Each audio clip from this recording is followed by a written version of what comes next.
자, 다이어트를 시작하려고 하는데 막상 식단을 하려고 하니까 막막하지 않으신가요? 또 닭가슴살을 먹고 생야채를 먹고 또 칼로리 줄이면서 하자니 배가 고플 것 같고, 오늘 영상에서 제가 말씀드린 대로 하시면 충분히 배부르게 먹고 충분히 맛있게 먹어도 3개월에 10kg 정도는 충분히 가능합니다. 한 3주 정도 지나게 되면은 사이즈가 본격적으로 줄어들기 시작하고 피부가 좋아지는 걸 느끼게 될 겁니다. 제가 오늘 영상에서 어떻게 먹어야 하는지 과학적으로, 그리고 제 현장 경험을 바탕으로 완벽하게 말씀드리도록 하겠습니다. 딱 2가지만 신경 쓰시면 식단은 끝입니다. 이 방법이 가장 건강하면서도 요요 없이 감량하는 가장 완벽한 방법이라고 자부합니다.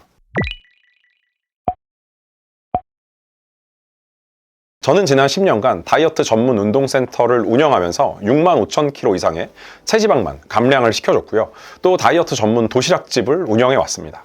수많은 회원들을 만나고 또 책을 보고 논문을 찾아보고 공부하면서 연구했습니다. 제가 수많은 시행착오를 하면서 누구나 쉽게 식단을 하는 방법, 또 운동을 하는 방법, 생활 습관을 교정하는 방법을 알고 배우게 됐고요. 제가 이런 경험과 지식을 바탕으로 유튜브로 1년 넘게 이런 내용을 전달하고 있습니다. 여러분들도 이런 영상을 계속 보기 원한다면 구독 부탁드립니다. 그리고 제가 운영하는 고다짐 오프라인 센터, 또 온라인 관리반, 그리고 도시락집이 궁금하다면 아래 고정 댓글에 제가 링크를 남겨놓을 테니까 한번 확인해주세요. 제가 아까 말씀드린 식단에서 우리가 신경 써야 하는 딱 2가지는 바로 식이섬유랑 단백질입니다. 근데 이 식이섬유 하면 굉장히 복잡하고 또 그거 그냥 변비에 좋은 거 아니야? 식이섬유? 그거 그냥 야채 아니야? 라고 생각하는 분들이 분명히 있을 텐데요. 아닙니다. 식이섬유는 굉장히 다양하고요. 그렇게 단순하지 않습니다. 오늘 영상을 보시면은 여러분의 식단에 식이섬유를 어떻게 구성하고 또 단백질을 어떻게 구성해서 근손실이 없이, 아니면 근육을 오히려 증가시키면서 다이어트하는 방법을 완벽하게 알게 되실 겁니다. 제가 오늘 구체적으로 60kg인 여성 기준으로 식이섬유를 얼마나 섭취해야 되고 어떤 거를 섭취해야 하는지, 또 단백질을 얼마나 섭취하고 어떤 단백질을 섭취해야 되는지 제가 정확하게 좀 말씀을 아주 구체적으로 드리겠습니다. 자, 제가 권장하는 식이섬유 섭취량은요, 약 25g에서 30g입니다. 우리나라에서 얼마 전에 작년 12월에 보건복지부에서 자료를 냈습니다. 그때 여성분들은 하루 25g을 권장을 하고 남성분들 같은 경우는 30g을 권장하는 걸로 숫자가 바뀌었습니다. 그리고 미국에서도, 그 다음에 WHO나 유럽에서도 적어도 25g 이상을 먹으라고 권장합니다. 자, 2번째는 단백질 섭취인데요. 대부분의 단백질 섭취는 나라마다 권장하는 거는 약 체중 곱하기 1g 정도의 단백질을 권장합니다. 근데 이 수치는 절대적으로 근육이 빠지지 않는 근감소를 예방하는 정도의 수치지, 우리가 다이어트 중이거나 아니면 운동을 하고 있다면 이것보다 훨씬 더 많은 양을 먹어야 됩니다. 제가 대부분의 많은 논문을 찾아본 결과 약 1.6g 이상의, 내 체중 곱하기 1.6g 이상의 단백질이 아주 적절하다고 제가 확인을 했는데요. 그렇기 때문에 제가 지금까지 수많은 회원들을 관리하면서 이 식이섬유와 이 단백질 딱 2가지를 신경 써서 지난 10년 동안 한 결과, 제가 말씀드린 체지방만 65,000kg 이상 감량을 하게 된 겁니다. 10kg 이상 감량한 분들은 4,000명이 넘고요. 여러분들도 이것만 잘 따라오시면은 분명히 감량에 성공하실 수 있을 겁니다. 식이섬유를 제가 섭취하라고 하는 이 식이섬유의 핵심은 제가 여러 번 영상에서 말씀드린 대로 바로 단세지방산입니다. 2016년 셀지에 실린 논문 리뷰를 보시면요, 식이섬유가 장에서 발효되면서 단세지방산을 생성한다고 발표합니다. 그리고 이 물질은 장벽을 튼튼하게 하고 염증을 낮추고 인슐린 감수성을 개선한다고 얘기했습니다. 또 다른 연구에서는 바로 이 단세지방산이 GLP-1 분비를 자극하는 걸로 확인했습니다. 여러분, GLP-1이 뭡니까? 바로 요즘에 유행하는 위고비, 마운자로의 원료가 되는 겁니다.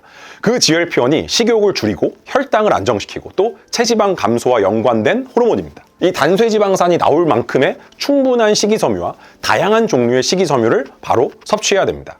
그러면 이 식이섬유 30g은 어떻게 채울까? 이 얘기를 제가 좀 말씀을 드리려고 합니다. 자, 우리가 식이섬유 하면 대부분 다 채소로 알고 있는데요. 채소에 식이섬유가 많은 거는 맞습니다. 근데 이 채소의 식이섬유만 드시면은 오히려 변비에 걸릴 수도 있어요. 왜냐하면 채소의 식이섬유는 대부분 다 불용성 식이섬유로 이루어져 있습니다. 그리고 채소에는 생각보다 그렇게 많은 식이섬유가 있지 않습니다.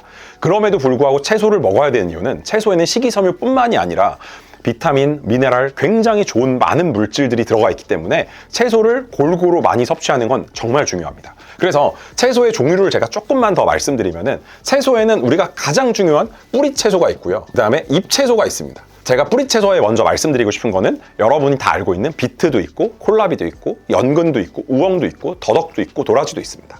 그래서 이런 종류의 채소들이 우리 장 끝까지 살아서 간다고 해서 굉장히 좀 중요한 채소인데 사실 우리가 평소에 식단에 잘 먹지 않습니다. 그래서 저는 이런 뿌리 채소를 좀 잘 먹어라. 뭐 돼지 감자도 있고요. 그 다음에 잎 채소는 우리가 잘 알고 있는 뭐 상추도 있고요. 그 다음에 뭐 깻잎도 있고, 그 다음에 케일도 있고, 뭐 로메인도 있고, 굉장히 많은 잎 채소들이 있습니다. 뭐 오이라든지 양배추라든지. 그러면 한 끼에 채소를 도대체 얼마나 먹어야 되냐? 제가 말씀드리고 싶은 거는 한 끼에 채소를 100g 이상을 좀 섭취해라. 가능하면 한 150g까지 드셔도 괜찮은데요. 한 끼에 채소를 100g 이상은 반드시 좀 섭취를 하는 게 좋습니다. 근데 채소 먹으면 저는 소화가 안 돼요 라는 분들이 분명히 있을 거예요. 그리고 제가 말씀드린 채소 먹으면 오히려 변비 걸려요 라는 분들이 있어요. 그렇기 때문에 소화가 안 되거나 변비가 걱정되는 분들은 반드시 저는 익혀서 먹어라. 여러분 장이 그렇게 요동치지 않을 겁니다. 훨씬 더 장에 좋을 거니까는 꼭 채소들을 여러분 익혀서 아니면 생으로 드시는 분들도 최소 한 끼에 100g 이상은 드셔주셔야 됩니다. 근데 이 식이섬유가 채소에만 많은 게 아니고 제가 지금 말씀드린 대로 다른 데 많이 있습니다. 어디 많이 있냐? 바로 통곡물에 많이 있습니다. 통곡물에는 진짜로 식이섬유가 채소보다 더 많이 들어있습니다. 그러면은 어떤 통곡물이 식이섬유가 많이 들어있는지 알아야 되는데요. 우리가 알고 있는 현미도 있고요. 귀리도 있고, 보리도 있고, 파로, 카뮤트, 그리고 여기다 조금만 더 우리나라 거 얘기하면은 뭐 수수도 있고요. 조도 있고요. 이런 애들을 우리는 통곡물이라고 합니다. 근데 이 중에서 식이섬유가 어디 있을까요? 바로 여러분 아는 것처럼 조금 더 입에 까슬까슬한 부분에 식이섬유가 많습니다. 저는 여러분들이 통곡물만으로 밥을 지어 먹으면 너무 좋은데 저는 좀 힘들어요 라고 하면은 백미랑 통곡물이랑 비율을 조금 섞으셔서 드시는 거를 좀 권장을 드립니다. 통곡물에는 채소에 제가 말씀드린 대로 양배추 기준으로 100g당 한 3g 정도의 만약에 식이섬유가 들어있다면은 이 현미에는 한 100g당 한 1, 2g 정도, 그 다음에 뭐 귀리나 보리에는 100g당 한 4, 5g 정도, 그 다음에 파로나 카뮤트에는 한 7, 8g 정도 이렇게 들어있습니다. 그래서 좀 더 내가 장이 괜찮다라고 하는 분들은 조금 더 식이섬유가 많은 것들로 구성을 하셔서 드시면 되고요. 아니면 그냥 취향껏 여러분들이 좋아하는 것들로 구성하셔서 밥을 지어서 드시면 됩니다. 그리고 이때 밥을 지을 때 꼭 빼먹으면 안 되는 식이섬유가 많은 게 어떤 거냐면 바로 콩입니다. 그래서 콩 종류에는 렌틸 콩도 있고, 그 다음 병아리 콩도 있고, 그 다음에 서리태도 있고, 백태도 있고, 완두콩도 있고, 강낭콩도 있고, 굉장히 많은 콩 종류가 있습니다. 그래서 제가 말씀드리고 싶은 거는 밥을 지을 때 여러분들이 콩을 진짜로 싫어해 라고가 아니면은 반드시 통곡물이랑 콩이랑 비율을 섞으셔가지고 밥을 먹게 되면은 굉장히 많은 식이섬유를 여러분들이 먹을 수 있고, 콩에는 식이섬유뿐만이 아니고 단백질도 충분히 많이 들어있기 때문에 몸에 엄청나게 좋습니다. 근데 콩 하면은 식이섬유가 얼마나 들어있는지 궁금하잖아요. 제가 아까 말씀드린 통곡물보다 더 많습니다. 우리가 100g 정도 먹으면은 8g, 9g, 10g 정도의 식이섬유가 들어있기 때문에 좀 많은 양이 들어있다라고 보시면은 정말 좋습니다. 그래서 콩은 우리가 식이섬유한데 핵심이에요. 채소나 콩이랑 같이 먹어야 되는 이유를 또 한 가지만 더 말씀을 드리면은 채소에는 대부분 다 불용성 식이섬유가 많습니다. 불용성 식이섬유가 많다 보니까는 변비 걸리신 분들이 채소만 먹다가 뭐 배만 빵빵해지고 오히려 더 변비가 심해진다고 얘기하는 분들도 계세요. 그래서 우리는 불용성, 수용성을 5대5로 먹는 게 좋은데 다 계산해서 먹을 수가 없어요. 그래서 제가 말씀드리는 게 통곡물하고 콩으로 밥을 지어서 먹게 되면 여기에 들어있는 식이섬유는 대부분 다 수용성 식이섬유예요. 그래서 수용성 식이섬유랑 불용성 식이섬유를 알아서 잘 조절해서 먹을 수 있다. 단수지방산을 생성하는 게 핵심인데 이 콩이랑 통곡물에는 우리 몸에 있는 유익균들의 아주 좋은 먹이인 식이섬유들이 있다는 거예요. 그렇기 때문에 이 세 가지를 골고루 먹어야 되는데 채소를 한 끼에 최소 100g 먹으라고 했잖아요. 통곡물하고 콩으로 밥을 지어서 역시 마찬가지로 한 끼에 최소 100g 정도 드시면 됩니다. 100g은 어느 정도인지 모르겠어요 라고 하면은 좀 즉석밥 하나 사잖아요. 즉석밥 하나가 보통 190g 정도 하거든요. 그거 반 정도라고 보시면 돼요. 그래서 내가 이것들로 밥을 짓기 어렵다, 귀찮다라고 하면은 이미 이게 콩하고 통곡물이 다 섞여 있는, 아니면 통곡물이 여러 가지로 섞여 있는 즉석밥도 존재합니다. 그리고 그것들을 여러분들이 한 끼에 적어도 한 100g 정도 드시고 채소도 한 100g 정도 드시면은 우리가 완벽하게 좀 식이섬유를 섭취할 수가 있습니다. 자, 그러면은 왜 이렇게 식이섬유를 먹어야 되냐? 제가 한 번만 더 말씀을 드리면은 기본적으로 백미밥을 먹게 되면 혈당이 이렇게 올라갑니다. 혈당이 올라갔을 때 인슐린이라는 호르몬이 나와서 이 혈당을 떨어뜨려요. 근데 백미밥만 먹게 되면 이게 너무나도 많이 올라가고 너무나도 쉽게 떨어진다는 거죠. 근데 거기에 설탕이나 밀가루가 들어간 다른 음식들까지 함께 먹으면 이거는 더 날뛰게 됩니다. 그리고 그거를 3끼 먹고 3달 먹고 3년 먹고 계속 먹게 되면은 우리 몸은 인슐린의 말을 듣지 않게 되고 똑같은 음식을 먹어도 혈당은 더 오르는 이런 형태의 몸이 된다는 거예요. 제가 만나보는 요즘에 50대 회원분들이 40대 후반, 50대, 60대 회원분들이 당뇨 전 단계까지 가신 분들이 정말 많으시거든요. 근데 그분들이 따로 뭐 식단을 잘못하거나 한 게 없어요. 그냥 한국인의 일반적인 식단을 하신 분들이에요. 그래서 제가 말씀드리고 싶은 게 내가 좀 더 건강해지겠다, 다이어트를 하겠다라고 하면은 여러분 밥을 먼저 좀 바꾸시고요. 식이섬유가 이 인슐린 저항성을 예방하고 혈당을 많이 안 올리게 하는 이 그물망 역할을 해줍니다. 그리고 계속해서 이렇게 식단을 하게 되면 우리 몸 체질 자체가 바뀌어요. 이 단쇠지방산이 몸에서 잘 형성되게 되면은 우리가 똑같은 음식을 먹어도 예전보다 혈당이 덜 오르고 건강한 몸 상태가 된다는 겁니다. 거의 만병의 원인이 인슐린 농도가 체내에서 높은 상태가 됐을 때 되게 많은 병에 걸린다고 하거든요. 살이 빠지지 않는 이유도 체내 인슐린 농도가 높아서 그래요. 체내 인슐린 농도를 일단 낮춘 상태가 돼야 지방 분해 모드가 작동하고, 체내 인슐린 농도가 높으면 지방 저장 모드가 작동하는데, 우리가 계속해서 혈당을 오르게 만들고 체내 인슐린 농도가 높은 상태가 되면은 우리는 지방 저장 모드로 계속 살아가게 되는 거예요. 자, 그리고 제가 계속 말씀드린 대로 우리 장에는 30조가 넘는 장내 미생물들이 살고 있습니다. 그리고 그 30조 개가 넘는 장내 미생물들은 중간균이 있고 유익균이 있고 유해균이 있어요. 그 이 중간균은 우리가 좋은 음식을 먹으면은 유익균으로 바뀝니다. 근데 우리가 안 좋은 음식을 먹으면 얘네가 유해균으로 바뀌어요. 우리 몸을 다 망쳐버립니다. 우리가 이런 음식들을 계속 먹게 되면은 유익균들이 많아지고 우리 몸에 염증이 줄어들게 되고, 그 다음에 이 단쇠지방산이라는 걸 잘 생성해서 우리가 지방이 잘 타는 몸으로 바꿔주고 건강한 몸으로 바꿔주고 염증을 줄여준다는 거예요. 이 장내 미생물의 먹이가 되는 식이섬유를 계속해서 잘 공급해줘야 된다. 여러분들이 좀 알면 좋을 것 같습니다.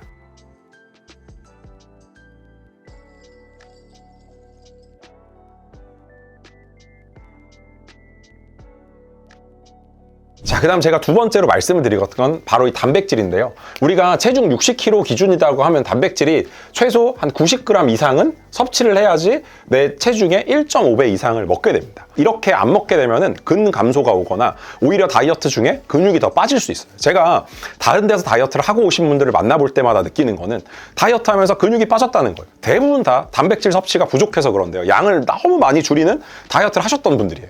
그렇기 때문에 지금부터 하셔야 되는 건 여러분들이 양을 줄이는 다이어트가 아니라 단백질을 제대로 섭취하는 다이어트를 하셔야 돼요.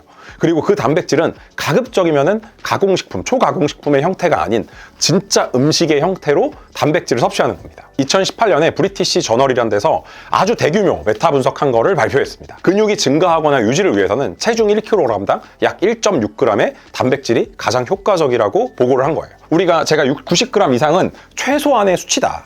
이 정도는 먹어야 된다라고 생각하시면 됩니다. 이렇게 하셔야지 근손실을 최소화할 수 있고 체지방 감량을 유지하고 대사를 좀 안정적으로 가져간다. 이렇게 좀 생각을 하셔야 됩니다. 그 다음 단백질을 많이 먹어야 되는 또 두 번째 이유를 제가 좀 말씀드리면, 근손실 말고도 단백질 열 효과라고 있습니다. 그게 무슨 말이냐면은 똑같은 100칼로리의 단백질을 먹었을 때 이 단백질을 소화시키는 데만 20에서 30% 정도가 쓰인다는 거예요.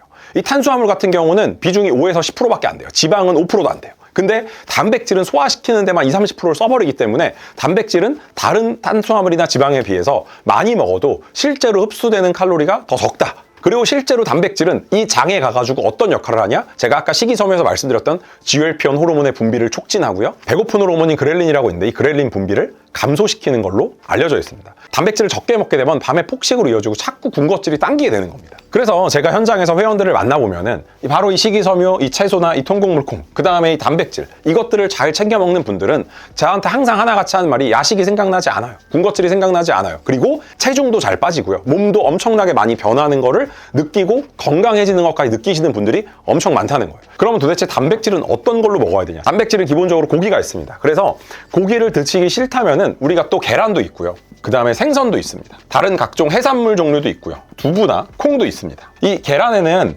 단백질이 한 개당 한 6g 정도 들어있어요. 그럼 90g 채우려면 15개 먹어야 되니까 계란을 다 먹진 못하겠죠. 그리고 생선에는 우리가 생선을 한 토막이 보통 100g 정도 하는데 한 20g 정도의 단백질이 들어있습니다.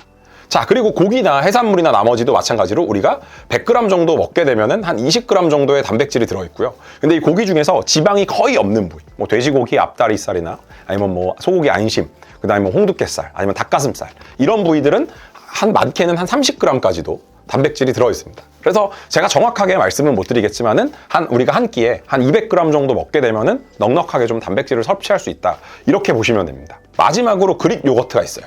그릭 요거트 같은 경우도 단단한 그릭 요거트 기준으로 100g당 한 10g 정도의 단백질이 들어있기 때문에 우리가 이런 방법으로 하나만 드시지 마시고 닭가슴살만 드시는 분들이 있는데 다양하게 좀 단백질을 섭취를 하셔야 됩니다.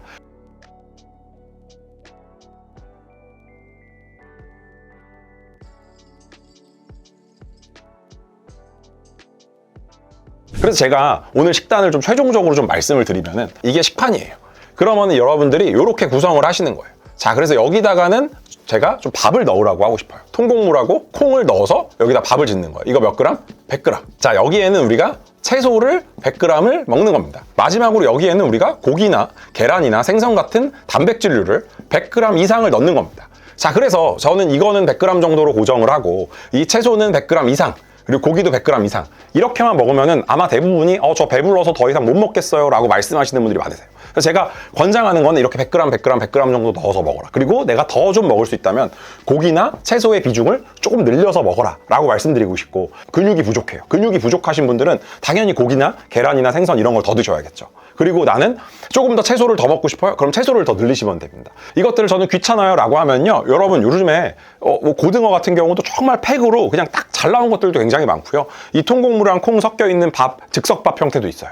그리고 채소도 이렇게 팩으로 딱 이렇게 100g, 200g 팩으로 딱 들어있는 것들 판매하는 거 딱 클릭만 하면 내일 아침에 뭐 갖다 주는 것도 있고, 또 집 앞에 여러분 마트나 또 장 보러 가시면 있는 게 있으니까는 이렇게 구성을 하셔서 기본적으로 식사를 하셔야 돼요.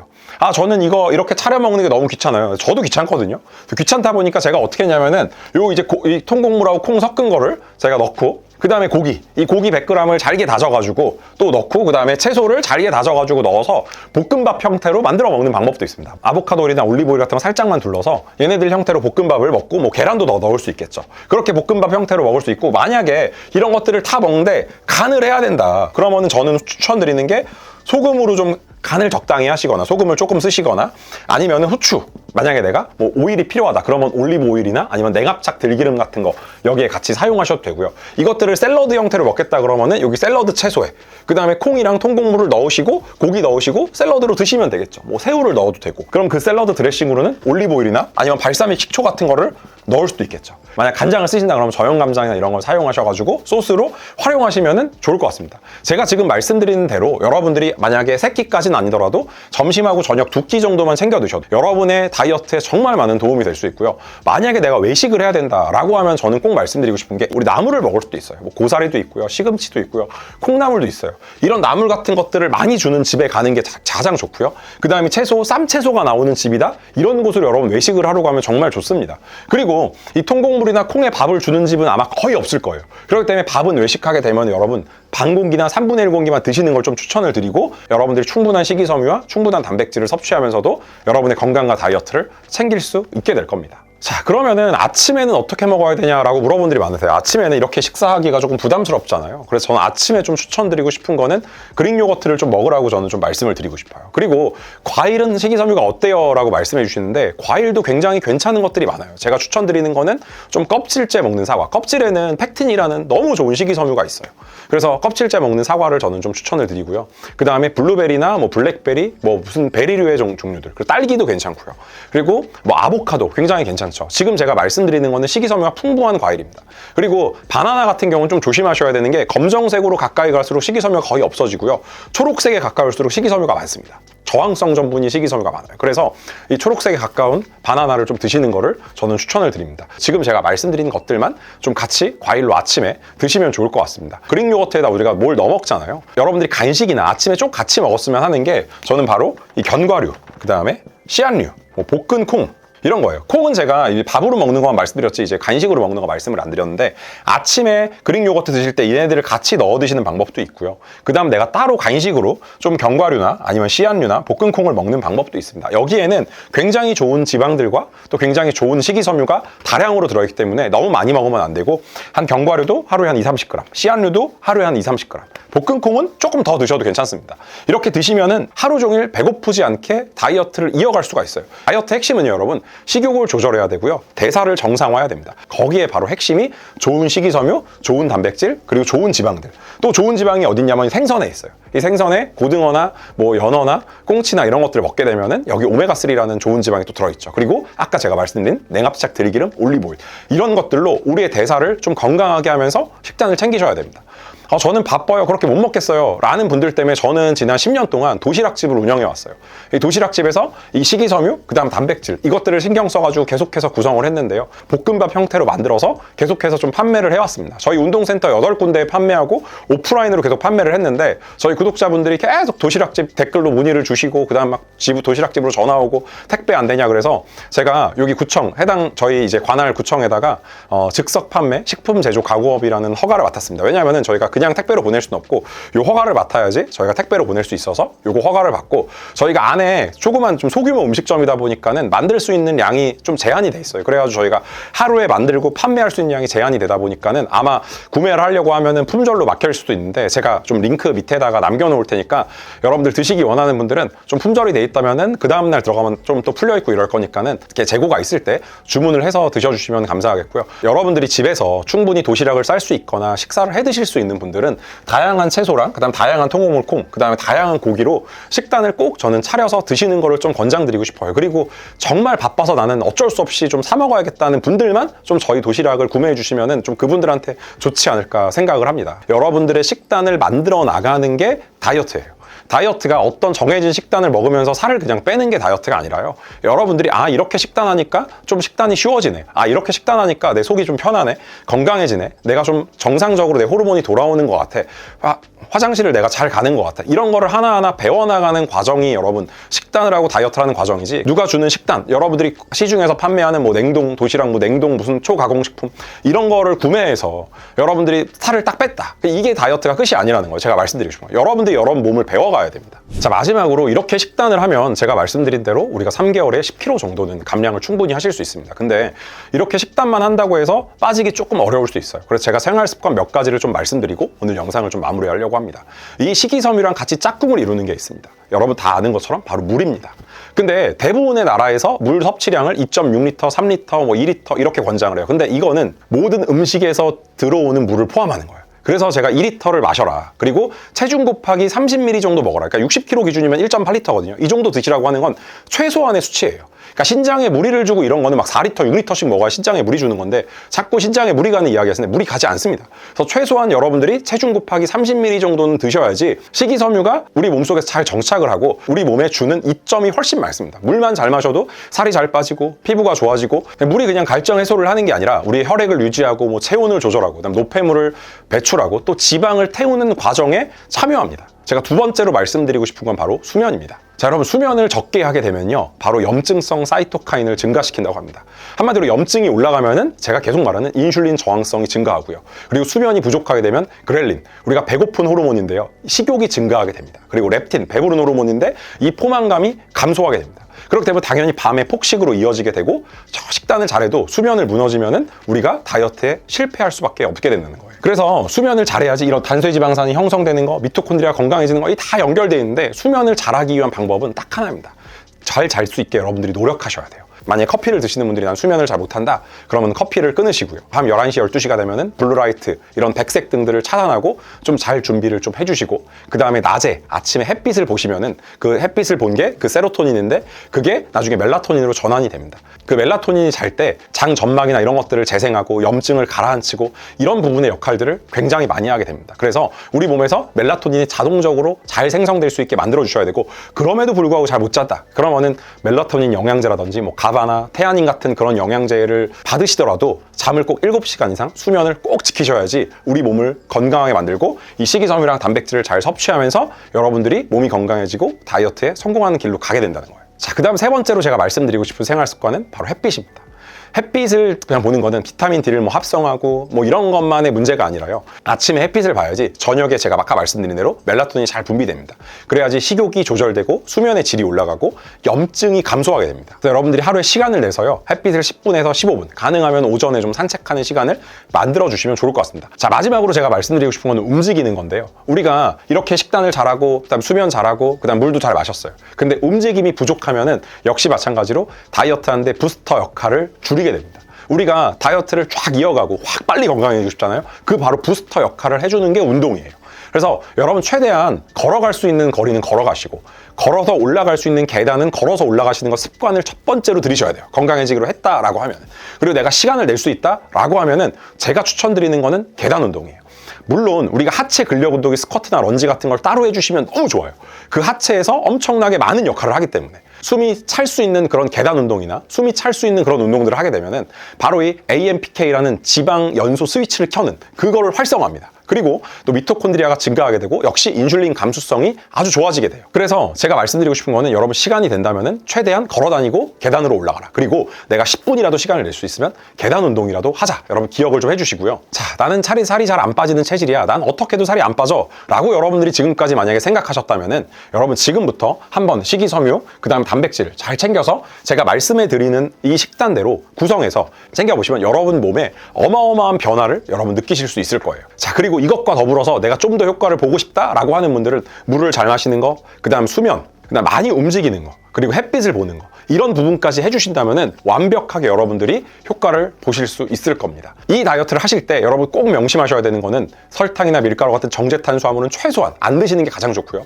두 번째는 술은 이 장의 최악입니다. 간에도 안 좋습니다. 술을 끊으시고 마지막으로 초가공식품이나 가공식품을 최소화해서 여러분 다이어트를 완벽하게 이어가셨으면 좋겠습니다. 저는 서두에서 말씀드린 것처럼 지난 10년 동안 8개의 다이어트 전문 운동센터를 운영하면서 약 65,000kg 이상의 체지방만 감량을 시켜줬습니다. 또 다이어트 전문 도시락집을 운영했고요. 수많은 논문을 보고 또 책을 보면서 연구를 하면서 그동안 수많은 회원들을 만났고 지금도 현장에서 회원들을 만나고 있습니다. 저희 고다짐 오프라인 센터나 온라인 관리반에서 도움을 받기 원하시거나 제가 판매하는 도시락을 함께 드셔보시기 원하는 분들은 고정 댓글에 링크 남겨놓을 테니까 확인해 주시면 감사하겠습니다.